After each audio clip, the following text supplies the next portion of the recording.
और आज हम जानेंगे कोल सेक्टर के बारे में। आत्मनिर्भर भारत के अंतर्गत क्या हुआ था, मिशन के अंतर्गत गवर्नमेंट ने एक एम किया था कि रिड्यूस द कंट्री का जो डिपेंडेंसी है ऑन कोल, जो बाहर से आता है ना कोल। हम लोग का तो यहाँ पर बहुत कोल है, लेकिन जो बाहर से आता है कोल उसका हम लोग कैसे रिड्यूस करेंगे और कोल में हम लोग कैसे आत्मनिर्भर बनेंगे या फिर सेल्फ रिलायबल बनेंगे, उसके बारे में बोला गया है।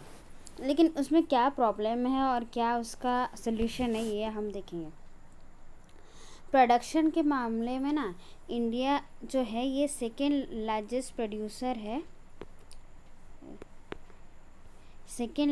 प्रोड्यूसर है ऑफ कोल आफ्टर चाइना।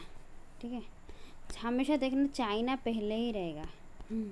कुछ भी चीज़ें होगा तो चाइना हमेशा पहले आ जाता है। तो सेकेंड प्रोड्यूसर है कोल का आफ्टर चाइना। ओके, और सेकेंड इंपोर्टर भी है, प्रोड्यूसर भी है सेकेंड और इंपोर्टर भी है सेकेंड। ओके, और क्या कोल्स हम लोग का प्रोड्यूस होता है 729 मिलियन टन, ये याद रखना ज़्यादा ज़रूरी नहीं है।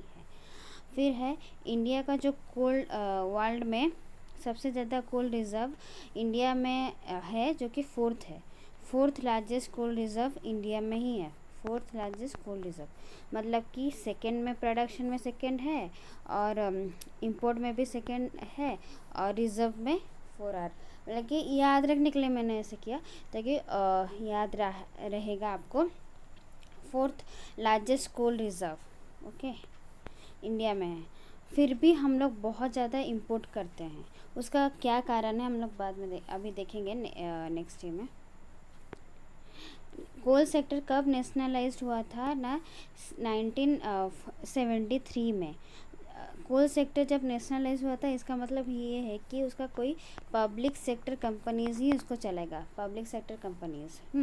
और इसमें से सबसे ज़्यादा हम लोग को एक ही है जो कि कोल इंडिया लिमिटेड है, CIL, जो कि वर्ल्ड का लार्जेस्ट कोल माइनिंग कंपनीज बन गया। जिसके वजह से क्या हुआ, नेशनलाइजेशन करने में क्या हुआ, हम लोग का इम्प्रूव हुआ production safety, prioritisations of public welfare are much more. आपको पता है कि अगर हम लोग नेशनलाइजेशन करते हैं, इसका मतलब है कि हम लोग ज़्यादातर पब्लिक के बारे में सोचते हैं। अगर हम लोग प्राइवेटाइजेशन करते हैं, इसका मतलब हम लोग मनी और ये सब के बारे में ज़्यादा सोचते हैं। मनी या फिर एफिशिएंसी ज़्यादा होगा, उसके बारे में ज़्यादा सोचते हैं। एफिशिएंसी, मनी ज़्यादा आएगा या फिर एफिशिएंसी ज़्यादा होगा, इसके बारे में सोचते हैं। ठीक है, और इम्पोर्टेंस हम लोग का कोल सेक्टर क्यों है, क्योंकि हम लोग coal is the primary source of electricity generation in India, और जो कि 70% के आसपास आपका of the total electricity produced 2017-18 का डाटा है, जिसमें से कि 70% हम लोग का इलेक्ट्रिसिटी कहाँ से आता है ना, कोल से आता था।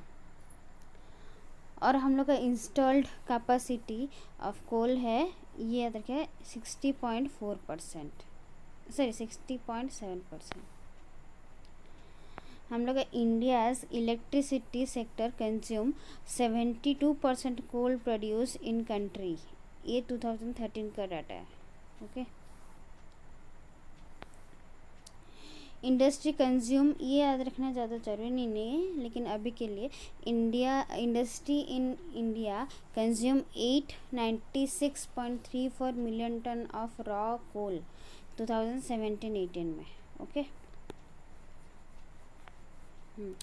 कोल क्या करता है ना, हम लोग का पोजेस करता है Indian coal, especially Indian coal के बारे में हम बोल रहे हैं कि ये पोजेस करता है लो कैलोरीज, ठीक है, और ऐश ज़्यादा करता है, कंटेंट करता है, इसीलिए हम लोग इंपोर्ट करते हैं।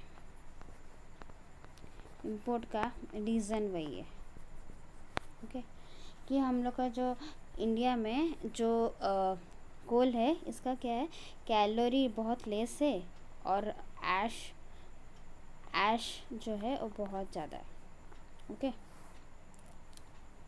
हम लोग का देखिए 10 साल का डाटा है 2017 18 और 2007 और 8 और 2017 18 में 5% के आसपास 4 to 5% आपका कोल इंपोर्ट बढ़ा है। इसलिए हम लोग को कुछ रिवोल्यूशन करना है इंडियन न्यू कोल्स पॉलिसीज़ में, ताकि हम लोग का कुछ डेवलप होगा। तो नेशनलाइजेशन करें हम लोग कब किए थे 1783 में, तब क्या होता, लेकिन क्या हम लोग तो वेलफेयर किए, ठीक है, हम लोग को वेलफेयर भी किए और बहुत कुछ मैंने पढ़ा है अभी आपको। जब नेशनलाइजेशन हुआ तो वेलफेयर भी हुआ, प्रोडक्शन भी आया, सेफ्टी भी था, मैंने बहुत कुछ था, लेकिन फिर करप्शन भी आया और मिस मैनेजमेंट भी आया। मैंने पहले भी बोला था OFB अभी जो हुआ OFB, ओ पहले क्या था, OFB था, अब उसके बाद OFC आया ना, जो ऑर्डिनेंस फैक्ट्री बोर्ड और ऑर्डिनेंस फैक्ट्री कॉर्पोरेशंस, ऐसा कुछ था ना। तो क्यों चेंज हुआ, इसका सबसे बड़ा रीज़न वही करप्शंस और मिसमैनेजमेंट है।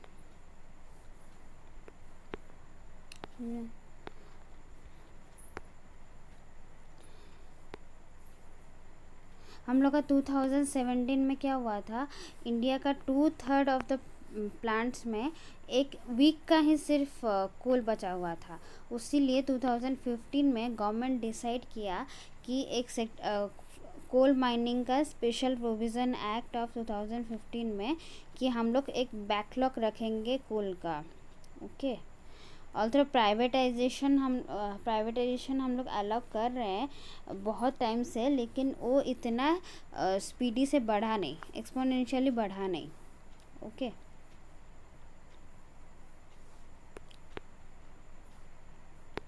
उसीलिए गवर्नमेंट ने एम किया है to open auctions for mining blocks to private sector, okay, without any restrictions.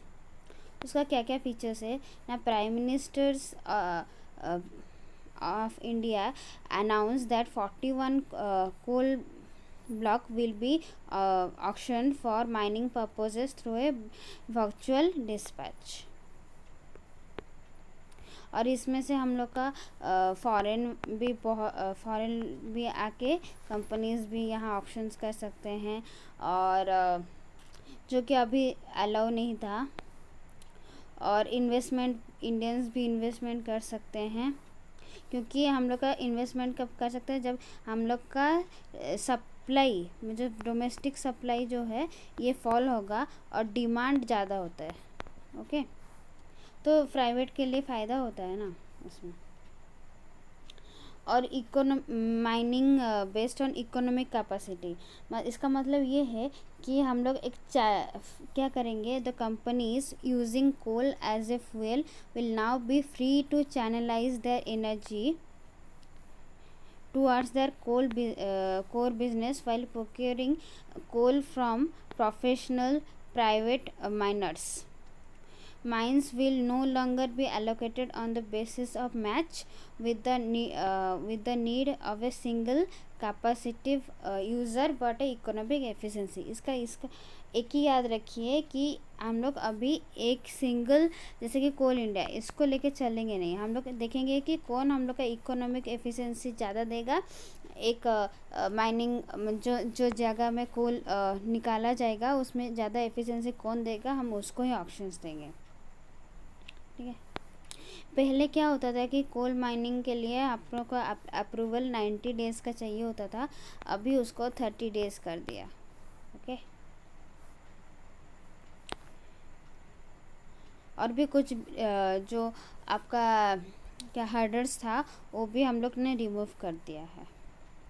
और क्या है, एक इक्विटेबल रेवेन्यू शेयरिंग सिस्टम होगा। इसका मतलब क्या है, अगर कभी भी लॉस होगा तो दोनों को एक साथ लॉस करेंगे, और अगर फ़ायदा करेंगे तो दोनों एक साथ फ़ायदा करेंगे, मतलब गवर्नमेंट भी और प्राइवेट भी दोनों का एक ही साथ चलेगा। और इसमें से हम लोग का क्या होगा, अपॉर्चुनिटी भी, जॉब अपॉर्चुनिटीज़ भी बूस्ट होगा, और टेक्नोलॉजी भी अच्छे से इनोवेशंस होगा।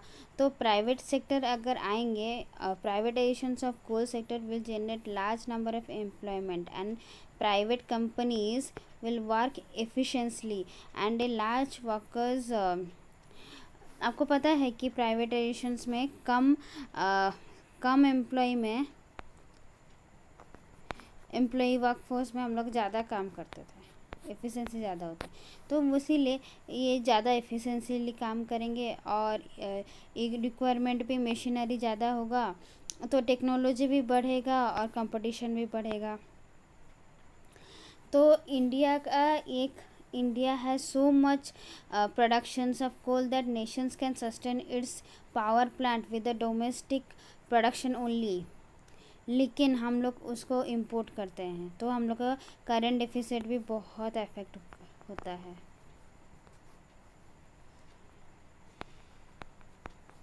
तो इसीलिए हमने फिर बोला कि नहीं, हम लोग बूस्ट अप करेंगे private procurement of coal blocks, और जो कि आत्मनिर्भर भारत के लिए बहुत ही ज़्यादा हेल्प करेगा। ठीक है, समझ में आ गया अभी? Thank you.